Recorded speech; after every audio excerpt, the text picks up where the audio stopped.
राधे राधे, जय श्री कृष्णा, जय श्री राम, नमस्ते भारत। मैं हूं पूर्णिमा धनंजय सिंह सिंगर।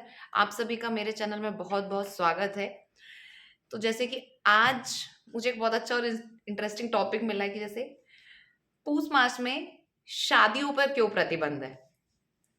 ये मुझे किसी ने सजेस्ट किया, इसलिए मैंने करा कि चलो आज इसी पे एक ब्लॉग बनाया जाए। तो पहली चीज तो इसे है कि पूस मास क्यों कहते हैं, क्योंकि इस माह की पूर्णिमा तिथि में चंद्रमा पुष्य नक्षत्र में होते हैं, इसलिए इसे पूष मास कहा जाता है। और इसे खर मास भी कहा जाता है, क्योंकि इस महीने में क्योंकि पूष मास में सूर्य धनु राशि में प्रवेश करते ही पौष का महीना शुरू हो जाता है।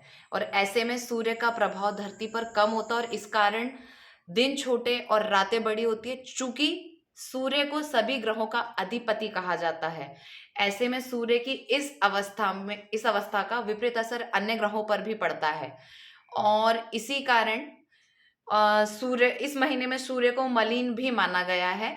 और जैसे कि मैंने बताया कि खर मास भी बोला जाता है, इसीलिए इसमें सभी पौराणिक कार्य या मांगलिक कार्यों पर प्रतिबंध लगा होता है।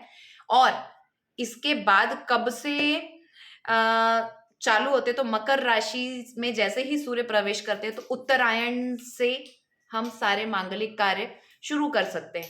पूष मास में जैसे कि सगाई, शादी, मुंडन, गृह प्रवेश इत्यादि के बारे में चर्चा करना भी निषेध बोला गया है। लेकिन इस समय पे आपके जितने धार्मिक कार्य हैं, पूजा है, उपासना है, वो बहुत स्पेशली सूर्य देव की उपासना और व्रत को बहुत महत्व दिया गया है।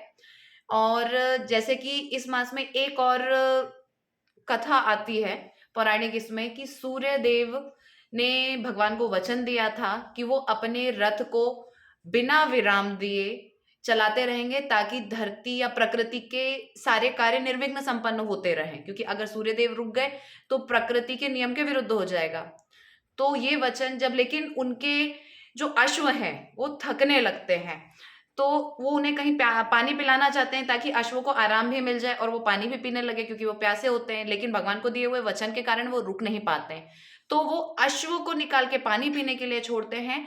और इस समय पे ऐसा गया गया है कि गधों को वो अपने रथ पे, तो गधे इस समय पे, इसीलिए इसे खरमास भी बोला गया है। और उनके रथ की रफ्तार धीरे हो जाती है, जिसका असर अन्य ग्रहों पे पड़ता है, तभी हमारे दिन छोटे और रातें लंबी होने लगती हैं। और इसी से एक है कि इसमें ऐसा भी पौराणिक मान्यता है कि इस समय पे जो भी व्यक्ति मृत्यु को प्राप्त होता है वो नर्क में जाता है, नर्क के द्वार खुले रहते हैं।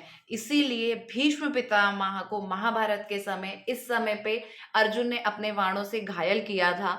और जब वो अपने बाण शैया पे रहते हैं, सब उन्हें कहते हैं कि भगवान अब आप मोक्ष को प्राप्त करें, तो भीष्म पितामह मना कर देते हैं। अर्जुन को बोलते हैं कि मेरा सर दर्द कर रहा है या मेरी गर्दन दर्द करने लगी है, तो मुझे सिरहाना दे दो।